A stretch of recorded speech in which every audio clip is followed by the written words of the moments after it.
So living in a condominium comes with a lot of pros, right? Low maintenance, sometimes beautiful ocean views up from top, but it also can come with some annoyances, like the neighbor who cooks the smelly food and everyone smells it in the hallway, or the one with the yappy dog that never stops barking. But what if your neighbor had a condo full of mold? Well, today, we're going to talk about that. Hey, welcome back. I'm Palm Beach's Paul, your local realtor and guide to South Florida living, and welcome to a very windy Boca Raton. Yes, folks, the first cold front of the season is coming in here to South Florida. We couldn't be more thrilled. There's people up and down the walkway here exercising. It's an absolutely beautiful day. But what's not beautiful is a horrifying scenario that many South Florida homeowners face, and that is mold. So you know that South Florida is a seasonal destination, right? We have our snowbirds, and here's the first sign the cool weather's coming, and they will be flocking down here very soon.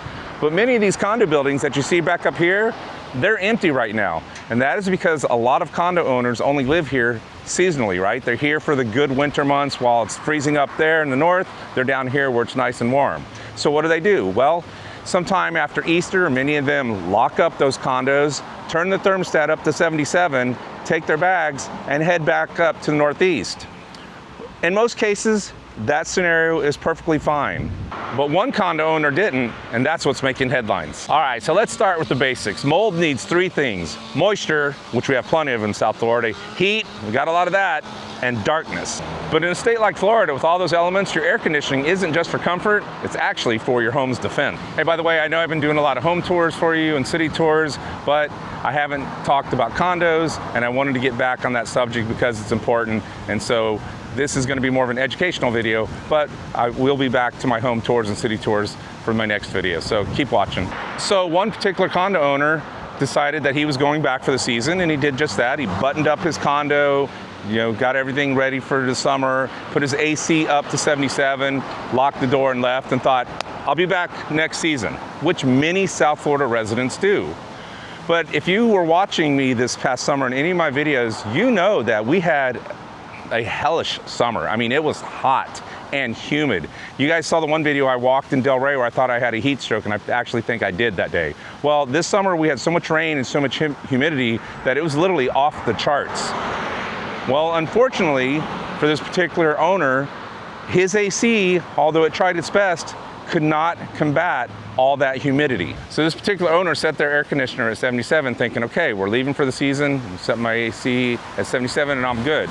Now many experts will suggest that you set your air conditioner at 76, and we all know what 1 degree difference can make. Just ask an ice cube. So fast forward 6 months. They come back down to South Florida, they're ready to go into their condo and enjoy a beautiful winter here in paradise. They put their key in the door, they open it up, flip on the light switch, and what do they see? They see that their condo is infested with mold. All right, so imagine they open their door to the horrifying sight of all this mold. I mean, what a frightening situation. Well, what do? Well, what would any owner do? They got on the phone with their insurance company and said, hey, we've got all this mold, we got to file a claim. Well, the insurance company said, sorry, Charlie, but unfortunately that doesn't fall under sudden or accidental loss, like a pipe burst or a fire.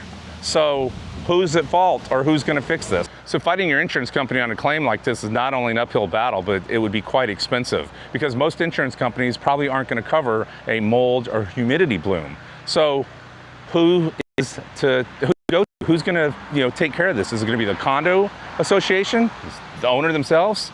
Well, that's what we're waiting to find out. So this particular insurance company did try to shift the blame to the HOA, citing Florida Statute 718.111. So the condo association is responsible for repairing condo units for things like the ceilings and the wall.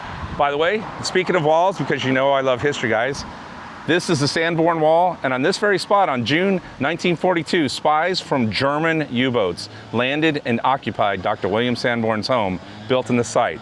The Germans landed right here in Boca Raton. But remember, this condo owner's damage was not the result of, remember, an insurable event. The responsibility for repairs for a non-insurable event like this could fall back on the condo's declaration. So this is a great reminder for all my fellow condominium owners to make sure you check your condo docs.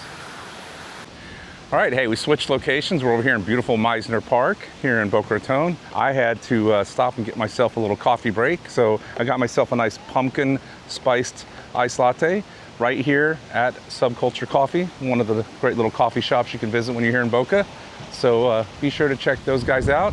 And if you want to support me, you can always go to www.buymeacoffee/palmbeachespaul.com and you can help support this channel. All right, let's get back to our video. The condo HA will probably argue that it was the condo owner's responsibility and fault for one, setting the temperature of his AC too high, but also for not having his condo monitored, which is a good reason why if you are a condo owner, you should either have a property management company who checks in on it, or at the very least, your neighbor. Therefore, making the condo owner negligent and probably costing him thousands of dollars in remediation. So in this particular situation, this condo owner is probably going to end up having to fix this himself. The old adage, it's cheaper to fix it than fight it. He's facing a lengthy battle of a lawsuit, and fighting an insurance company or a condo association could end up costing him thousands of dollars, and he'll probably just have to fix it himself. But it is a lesson for all you condo owners to pay attention to. It's super important when you have a condo and you're a snowbird that you have a management company monitor your condo. Basically someone that will go in there once a week or a couple times a month to check the AC, make sure you don't have a leak. There's all sorts of things that could go wrong. So it's a good tip to have that. And we're gonna talk a little bit about that in just a second. But yeah, this is a really sad situation for this particular owner. And hopefully they'll learn the lesson and make sure the AC is set at the right temperature the next time. And I just want to remind you that I am a licensed real estate agent with True Floridian Realty, a broker associate there. I'm not a lawyer. I don't know condo law. I'm not a mold expert. I'm just bringing this story to you guys because it's important and it's a lesson that many of you condo owners should pay attention to. All right, so how do you as a condo owner avoid the same kind of situation happening to you?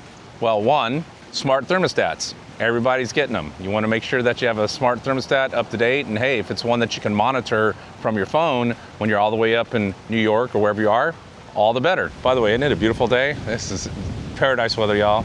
All right, two, a good dehumidifier. Now, obviously, if you're going to put one of those in your house and it's running, they have to be emptied. So again, this goes back to having the friendly neighbor or a management company checking on it, but that could also help you with the humidity levels in your house. And number three, as I've mentioned a couple times in this video, a good property management company can really help you a lot and give you that peace of mind that you're really wanting, because depending on the contract and who you hire, they could come in every couple weeks or whatever and check on your AC. But also when you guys are gone during the the hurricane season, when we're all down here sweating, some companies, if you live in a condo that's not a high-rise, but say a single-story type unit, they could actually put your shutters on for you too. So again, we can get the details for that. I can get you information about our property management company and get your rates and all that. But having that person check on your property is probably the biggest peace of mind you'll ever have. And then you can come back when it's beautiful like it is today to a nice, safe, mold-free condo. Hey, and keep in mind, these people who are checking on your property, not only are they going to do that, but think about it. AC filters should be changed at least every 30 days, right? I know I do down here with ours. Smoke detectors, right? When's the last time you checked your batteries? You need to make sure you do that. Some of them are hardwired, I know, but still, you want them to check these little things, and also flushing the toilet and just common things. And well, when you're packing up and you're leaving because you're getting out, what if you left food in the fridge? Ugh, right? I don't know if they cover that in the contract, but they probably would remove it for you. So again, a property management company would be a really good thing for you to make sure that you have that peace of mind. All right, and in conclusion, now would be the perfect time for you to look at those condo docs, review them, give yourself a refresher on what they cover. Also, look at your insurance binder, see what it covers. Talk to your insurance agent, ask questions, make sure that you are covered, because once it happens, might be too late. So I hope you enjoyed this video. I hope you found some value in this. If you did, please make sure you hit that like button. And if you haven't subscribed, consider subscribing, because I do make videos every week about what it's like to live here in Florida. So with that, it's a beautiful day here in paradise, and wherever you are, I hope you get out and enjoy your day in paradise. Thanks for watching. Oh.